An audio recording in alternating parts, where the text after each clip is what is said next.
स्मशानभूमी लिंगायत समाजाला दिली याची चर्चा करूया. कुणाला चालवायचे, कुणी चालवायचे आहे हे त्या दोन्ही संस्थांनी ठरवावं. आणि दोन्ही संस्थांचा समन्वय नाही झाला तर महापालिका ठरवेल. त्याच्यामध्ये कुठली शंका कुणी घ्यायचं कारण नाही. महापालिकेला तो अधिकार आहे. पण अधिकार आम्ही कधी वापरू? तेव्हा समन्वयानं मार्ग करायचा विषय येईल. समन्वयानं मार्ग निघाला नाही तर आपण अधिकार वापरू. अन्यथा दोन्ही संस्थांनी मिळून शेवटी एक आहे की स्मशानभूमीत चालवणं आवश्यक आहे, जागा मिळणं आवश्यक आहे आणि ती जागा आम्ही दिलेली आहे. त्यामुळे महापालिकेचं मी मनापासून या ठिकाणी कौतुक करेन की आपण लिंगायत समाजाच्या जागेसाठी 2 एकर जागा उपलब्ध करून दिलेली आहे आणि जी व्यवस्था पुढची करायची आहे ती व्यवस्था पण करतो.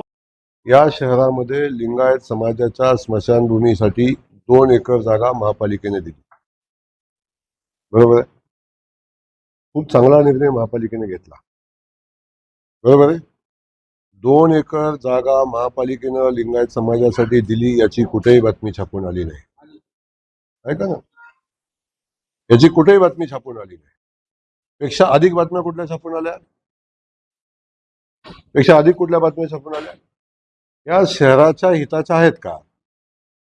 लिंगायत समाजाच्या स्मशानभूमीच्या संदर्भातला जो विषय आहे ती स्मशानभूमी ज्या जुन्या स्मशानभूमी आहेत त्या स्मशानभूमी सिद्धेश्वर देवस्थान आत्ता पाहतं, त्याच्यावरचा खर्च करतं.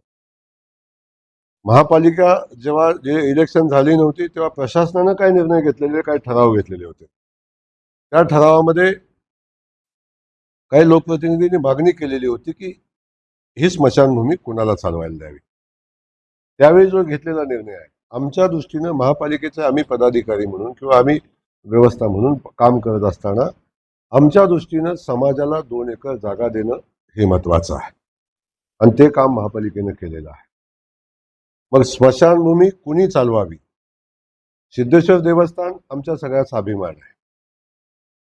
या शहराची प्रचंड नितांत श्रद्धा या सिद्धरामेश्वराच्या मंदिरात. त्या दृष्टीनं ते स्मशानभूमी चालवावी, कारण पूर्वीची ते चालवतात का? ती स्मशानभूमी होडगीमठ लिंगायत समाजाचा आमचं श्रद्धास्थान आहे, त्यांनी चालवावं. हा 2 संस्थांमधला विषय आहे. आमचं ऑप्शन एक आहे की दोन्ही संस्थांनी बसून आपापसात ठरवावं आणि समन्वयानं मार्ग काढावा. आणि निघाला नाही तर शेवटी महापालिका म्हणून कुठला तरी निर्णय घ्यायला लागेल. तो निर्णय प्रशासन घेईल. त्यामुळं इथं वादाचा विषयच नाही आहे, इथं महापालिकेचा विषय नाही आहे. परंतु काही जाणीवपूर्वक काही गोष्टी तयार करायच्या, प्रत्येक मिटिंगच्या वेळी प्रत्येक निर्णयावर, चांगल्या निर्णयावर पाणी टाकण्यासाठी. म्हणजे 1200 कोटी रुपयाची पाणी योजना येते त्याचा विषय चर्चाच नाही आहे. 2 एकर जागा दिली त्याची चर्चाच नाही आहे. पण त्याच्या पलीकडे जाऊन हे कुणी चालवावं याच्यावर वाद निर्माण करणं मला वाटतं ते उचित नाही.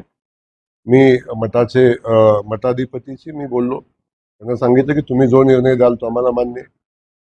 सिद्धरामेश्वराच्या ट्रस्टीशी बोललो, त्यांनी सांगितलं की तुम्ही जे ठरवाल तो आम्हाला मान्य आहे. वाद नसताना जर दोन्ही ठिकाणी वाद नाही आहे तर वाद निर्माण का होतो? कारण काही शक्ती आहेत या जाणीवपूर्वक हे वाद निर्माण होईल याची व्यवस्था करतायत. जाणीवपूर्वक काही व्यवस्था अशा आहेत की ज्या प्रत्येक निर्णयावर शंका उपस्थित करून झालेल्या विकास कामाबद्दल चर्चा न होता अन्य गोष्टीवर चर्चा करून विकास कामावरचं लक्ष डायव्हर्ट करण्याचा प्रयत्न करतात. आपण शहराचे सगळेजण नागरिक आहोत.